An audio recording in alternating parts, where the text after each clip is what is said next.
I've been asked to speak a little bit about myself. So some of you have heard this story before. I've seen some familiar faces out there, and I apologize if this is repeat, but you can see if I'm telling the truth or not by repeating this story. So going back, and they said, tell the whole history of yourself, so I will. Basically, I'm a cheesehead from Wisconsin, born in Milwaukee, raised in Greenfield High, Hustling Hawks. Went to Whitewater, had a great time at Whitewater, played a little football at Whitewater. Everyone knows how great the football team is right now. They're doing tremendous, winning by big scores. And got my master's from Cardinal Stritch. So pretty much have been raised in Greenfield and Hales Corners, Muskego. New Berlin, I had a great run in New Berlin, ended up being New Berlin Citizen of the Year and all that. Had a great run in there, and now I'm out in Lake Country. So again, really a Wisconsin person all the way. Big Packer fan.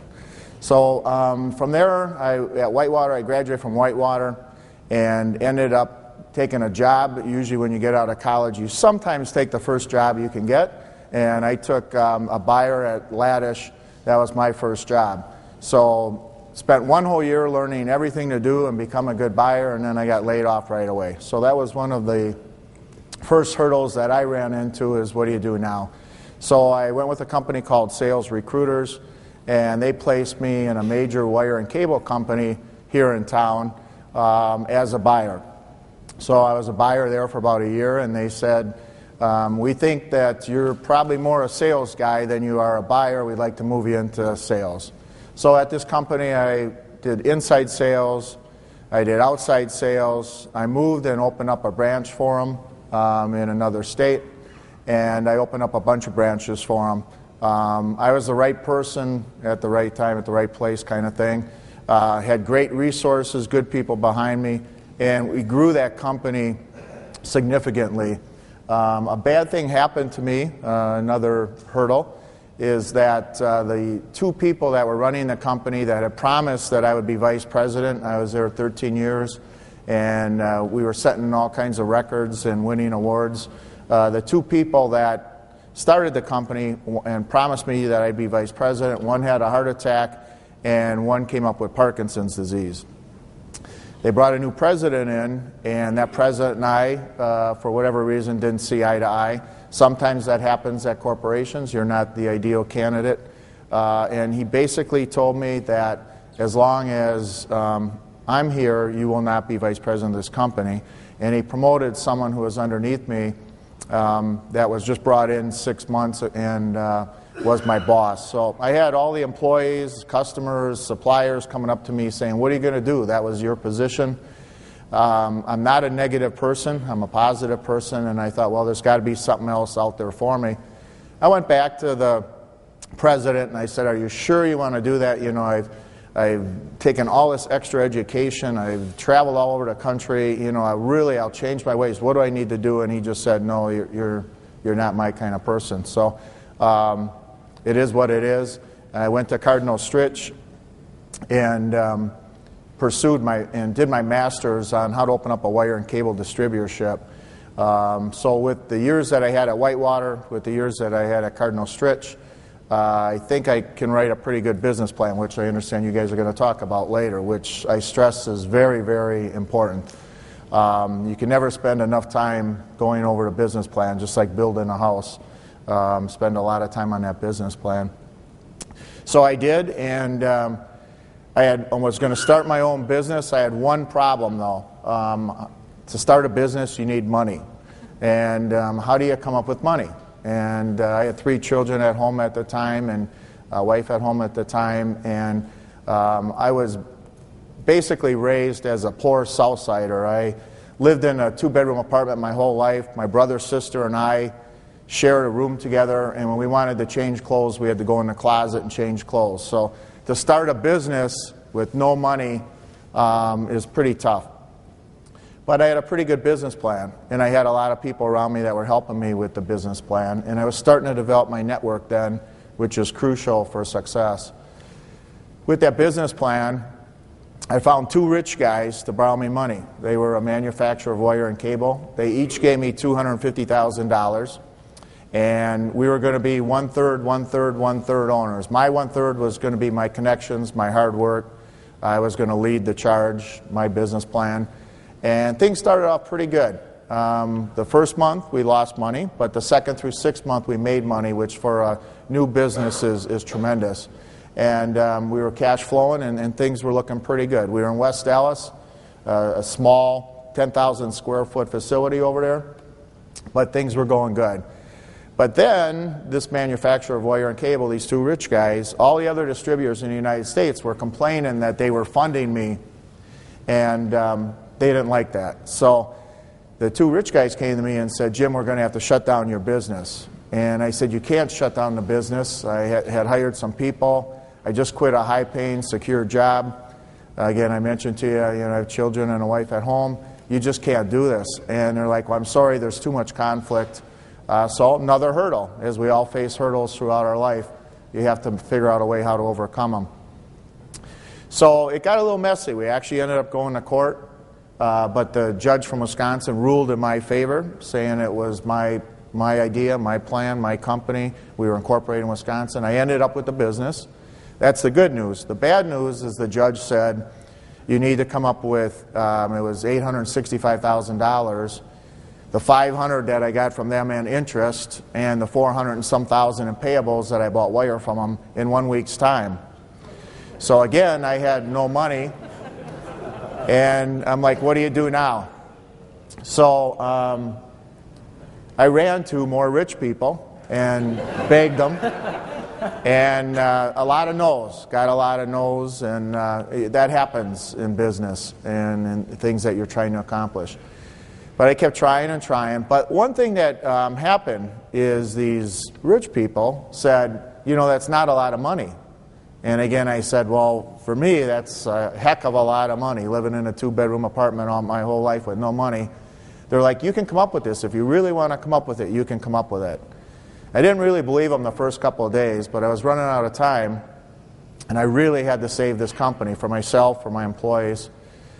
And so I went and I took all the equity out of my house. I sold my 2 cars. I took all the money out of our charge cards. I took my savings, my kids' savings, which they didn't know about, but I paid them back. I borrowed from 2 college friends, and I was still a little short. And I was running to banks, and banks were saying no. But I found one bank that stepped up and said, you know what, this is a heck of a business plan. Back to the business plan again. And he said, sounds like you know what you're doing. And I said, yeah, I've done it for a while, and your business plan is excellent. They borrowed me the rest of the money. And at 4 o'clock on a Friday, I had until 5 o'clock, I came up with like $865,000, and I ended up with world-class wire and cable. So that was definitely a big hurdle. And you're talking about many sleepless nights. So we got through that, and then you still have to cash flow and run a business and keep it going. But I had great people behind me. They all supported what I was selling. They bought into the business plan. We grew in leaps and bounds. Pretty much every single year we grew in double-digit sales growth. We grew in double-digit employee growth. And one thing we did also, which helped us win all these awards, is sometimes we sponsored stuff, but where we really won our awards is I encouraged every employee to get out in the community and do something. It helped them in their education, it helped them with their experience. But I said, find something that you have a passion for and get out there and do it. So whether it was your church, whether it was your school, whether it was sports, whatever they had a passion for, every employee went out and did something in the community. And that helped put us on the map also. And I think that's really important for people to do, to volunteer and use your experience in the community. I'm a big believer of that. So by winning a lot of awards, and at the end it got basically ridiculous. We were winning over 10 awards every single year for the last 3 years. We won 33 awards the last 3 years. And it was sometimes embarrassing to go up and there's world-class wire and cable again. But it was a good group of people who bought into the business plan and our plan. We would sit down in a room like this, and we would put the business plan up and go through page by page. And sometimes we do it every 3 months, every 6 months, 9 months, usually once or twice a year at least. And everyone bought into the plan, and they could speak up on everyone, even the person who respooled wire in the warehouse, they could speak up. But when we left this room, everyone bought into that plan. And we'd make adjustments, like I say, every 3, 6, 9 months. But everyone felt like they owned part of the company. And ownership is so important to get every employee to buy into your company. So with that, winning a lot of awards, all the sales growth, there was some companies who kept making offers to buy world-class wire and cable. I really didn't want to do that. I had run it for, at that time, 12 years. We sold it at 14 years. I kept saying no. The offer kept going up. And it got to the point where in September of '08, most of us know what was happening. The banks were crashing. The stock market was crashing. Copper, which is a big part of wire and cable, was crashing.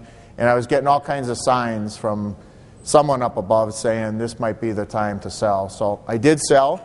I reluctantly did it, but it got too crazy. So I sold the company. And there's been numbers thrown out of what I sold it for. And it was significant, but let me say a couple things. I only owned 80% of the company, not 100%. The federal government got 14 grand and the state, or 14 million, and the state got 8 million.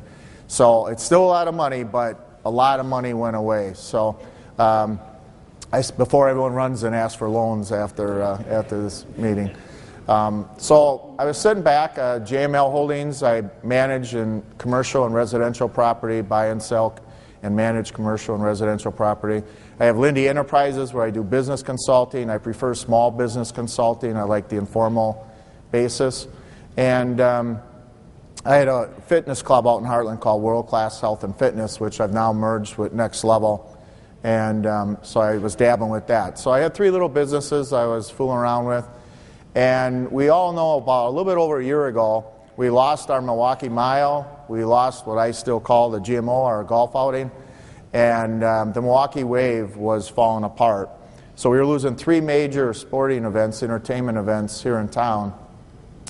And you kept hearing about the Milwaukee Wave, and it was on the radio and the TV and in the newspaper. And how you can't let them fall apart. They were here for 25 years, you know, good citizens, good product. You just can't let the Milwaukee Wave fall apart. So one day I was sitting around and I asked my wife and I said, what do you think about that? And she said, I think that would be a good idea. And that was to my surprise because usually she says all my ideas are stupid. So the next day I picked up the phone and I called the Milwaukee Wave office, and Coach Tozer actually answered the phone. And I said, Coach, I'm not sure who I should talk to. And they were actually shut down for a week at that time, but he was still there running his camps. And I said, I'm not sure who I should talk to, but I might be interested in buying the Milwaukee Wave, trying to save the Milwaukee Wave. And there was silence on the other end, and I think he thought it was a prank phone call. And he put me in touch with the owner very quickly. And we worked out a friendly deal. The problem is, historically, they've lost significant money. And that's why they go through owners left and right. But in my opinion, I'm not totally sure it's always been run like a business. So I'm re-educating a lot of people in the office. Revenue must exceed overhead. You need to have ownership. You need to care. Going back to the basics, where I think they've always just had a rich owner who wrote out checks for them. So we're back to the basics, trying to teach them about business. For those of you that own a business or thinking of starting a business, it's crucial that you have a good product to sell. And with the Milwaukee Wave, you have great entertainment. It's great family entertainment. It's reasonably priced. And you have great success. Coach has been Coach of the Year 8 times. We don't even know what we have in that coach. He's world known as one of the best soccer coaches in the world. We have him right here in Milwaukee. We've won 8 league championships, 4 championships, playoff championships. You know, everyone likes winners, and you got that in the Milwaukee Wave. I traveled with the players last year. They are just great citizens. They all have to work 2-3 jobs to make a living. Indoor soccer does not pay that much. So they're out in the community, they're teaching, they're coaching, they're out in our community helping out and working side jobs. I travel with them, and they are just great guys. We're very fortunate that Coach Tozer can put a team together that represents Milwaukee well. For those of you that have never seen the sport, let me ask this once, and I want everyone to be totally honest. How many of you have never been to a Wave game? And be honest. Raise your hand. Okay. So you can see that's probably half the crowd. Pretty big number. So here we've been here 26 years. Obviously, you all just moved to Milwaukee. But I understand there's a lot of options out there for entertainment. But one of my problems owning the Wave is what you just saw. Here we've been here 26 years, very successful, and some people in town haven't even seen a game. The other thing I get is people say, oh yeah, I used to go to a Wave game when I had kids, but I don't have kids anymore. I'm like, but did you have a good time? Yeah, it was really entertaining. Well, why wouldn't you come back, you know? So 2 season tickets cost you like $400. So one of my problems is I have to get the word out. The past owner hung in there as long as he could, but in the last few years he kept cutting and cutting, and that didn't help marketing. So I'm spending a lot of money last year, this year, on trying to market the Milwaukee Wave and get them out there. Hopefully you'll see some good, exciting things going on. Maybe you've seen the flags on Kilbourne Avenue, Milwaukee Wave flags. But we're doing different things. We'll be on radio and TV, electronic billboards, doing different things to try to market the Milwaukee Wave and get it out. I ask for all your help to spread the good word of the Milwaukee Wave. It's very important that you have a lot of people supporting you. Before I open up the questions and answers, I always get asked to share with you some of my core values. And most of you are going to say, I know all these core values, but it's good to be reminded of them.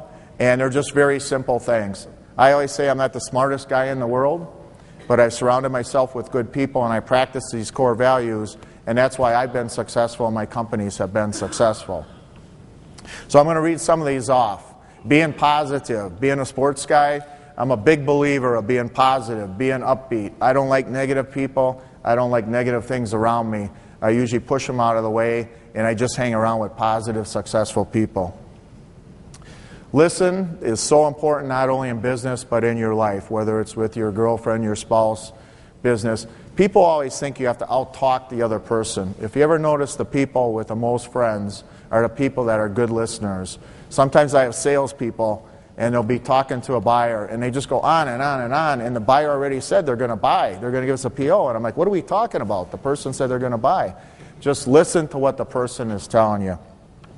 Be best and be first. Again, kind of the way I was brought up, kind of the sports thing. But whatever you're going to be, when I worked at McDonald's in Greendale, my dad said, be the best McDonald's guy there was. When I painted, be the best painter you can be. Whatever it is, just try to be the best that you can be. Care and help and respect others. I'm a big believer of that. No matter what level of life you're at, no matter what your material things are, no matter what, care for other people, respect others, help others. And when you do that, they help you back. And my network is very, very strong. And there's a lot of people in this room who have helped me and continue to help me. It's very important to continue to build your network. Volunteer in the community, I already touched on that. Please do that. Please encourage your people to do it, the people around you to do it. It makes a big difference. I tend to like helping kids. We always help kids in need. The Wave of Hope that we have, it helps kids in need. In our first year, we raised over $250,000. A lot of it went to inner city kids. But it's great to see the smiles and looks on their face when you can help a kid in need. Network, you've heard me mention that about 5-6 times. I cannot stress enough to continue to build your network. When people send me resumes, I can usually forward it to someone that can maybe help them. But it's really important to develop a strong network. Don't ever give up. I always tell my people, don't give up. Now with the Wave, you know, I've heard a lot of people say, oh, people don't like soccer. Oh, we tried this, that. I don't put up with that. Don't give up. Find a way to succeed. Find a way to get past that no. Just ask. I always encourage people, ask. Ask open-ended questions. Ask for the order. Continue to ask. There's always better terms. There's always a better price. Don't be shy. What's the worst thing that can happen? Someone says no, and no doesn't mean no. So you're back to where you're at. Take ownership. That is really huge. It was very successful for me at World Class Wire and Cable. And again, I'm trying to change the Wave employees to take ownership of the Wave. Not all of them. I don't want you to think the Wave staff is all bad, but I am re-educating and I cleaned out a few people. But you have to have employees take ownership. They have to believe that they own that company. When we got to World Class Wire and Cable and we were in New Berlin and had a 150,000 square foot facility and I had 65 employees, we were pretty big. It was pretty hard to manage every single person. But because people took ownership, they would come to me, and if toilet paper was missing or coffee was missing or whatever was going on, people would run and call out people because they cared about the company and they took ownership of the company. Continually improve your performance and customer service. Whatever way you're measuring yourself, measure yourself, hold people accountable, have a lot of graphs, look at it, but make sure you have continued improvement in whatever it is that is important to your company. Be a good communicator. I always like the KISS principle. Most of you know that. Keep it simple, stupid. In business and in life, we think we have to make things so complicated, and it doesn't need to be that complicated. I sit down with these small businesses and I see all these formulas and this and that and rules and all this, and I'm like, you have 6 employees. I mean, you don't need to go so crazy. So keep it simple. When you communicate, be precise and keep it short. You don't need to make business so complicated. Be confident in yourself, your product, and your company. No one wants to deal with someone who's not confident in themselves or in their product or company. If you have a real big problem being confident in your product or your company, then you need to move on, because you won't be successful if you don't believe in what you're selling. Respond to your customers promptly. Sometimes when it's bad news, people are scared to call someone. That's the best time to call someone. Call them and let them know, hey, I don't have an answer for you yet. I'm still working on it. But communicate promptly to people. Everyone in the company needs to be sales and customer oriented. Sometimes people think that just because I'm doing a different job, I'm an engineer, I don't have to worry about customers. I'm in the warehouse, I don't have to worry about customers. Everyone does. Some of my best salespeople were my warehouse employees. When they went out on the weekend, usually bars, they'd recruit people and they'd find guys that would buy wire. And they'd come in Monday, hey, I was at this place and this person buys wire. Make everyone in your company, when they walk past someone sitting in the lobby, make them say hi and smile at them. If a phone rings, have them pick it up on the second, third ring. Everyone needs to be sales oriented. Focus on the details. In this crazy world, everyone wants to get on to the next project. They do the job kind of half, you know what I'm going to say. And make sure you do the job right. People just pass it on. They want to get it off their desk, and you end up with a return. You end up with a problem. Focus on the details and do the job right the first time. Do not be afraid of change. Again, especially in this world, things are changing so quickly. Change can be good. And there's nothing wrong with one day changing this way and then the next day changing that way. In my business, I opened up all kinds of warehouses all over the United States. And then I saw that I really wasn't making that much money. I had a lot of personnel problems, and I went and I consolidated to one big warehouse in Wisconsin, and we were much more efficient, made a lot more money. That was a major, major change, but it's something that all my employees suggested, and we did. Must have a sense of urgency. Every employee needs to have that sense of urgency. You see people all the time that, I'll do it tomorrow, I'll do it later. And no, you do it now. Get everything done now, and you'll be much more efficient. Do what you say you're going to do. So many people, and at times in sales, people say, I'm going to go sell this. I got this. I got that. I'm like, show me the purchase order. There's so many people that just talk about what they're going to do. Don't talk about what you're going to do. Do it. And if you do talk about what you're going to do, make sure that you deliver. If you're not failing, you're not trying. My first job at Laddish, I really didn't know at times some of the things I was buying. And I ordered, to save money, I ordered a big truckload of 55-gallon containers of oil. And it came up, and the warehouse manager was yelling at me, and I was almost crying, and he was actually swearing at me. And my boss came up to me, and he said, don't worry, you're trying. That's how you learn. You fail sometimes. So don't worry if you fail. Just learn by your mistake. Don't burn bridges. Make peace. This world is way too small. Most of you know Milwaukee is way too small. Don't burn any bridges. It's not worth it. Life is too short. Believe and stress teamwork. Again, being a sports person You have to have it. Everyone, you don't necessarily have to hang out after work, but at work you all got to get along, and you got to be a good team. And make sure you have teamwork at work. Be part of the solution, not part of the problem. If you ever notice, you have employees that are constantly complaining about stuff. They're always complaining. That means usually they're the problem. Ask them for the solution. What is the solution? Can you solve this problem? But if you always have that employee that's complaining too much, they're usually the problem. Learn how to learn and keep learning. No matter what age we're at, there's the old saying, if you're not learning, you're dying. Continue to just what you're all doing today. Hopefully you'll learn one little thing from my talk today. You just continue to listen to people. You continue to learn. Make sure whatever way you like to learn, continue to learn. You can't be helped if you don't help yourself. So many times people will sit down with me and they got all these problems. And we all have problems, by the way. I don't think there's anyone perfect in this room.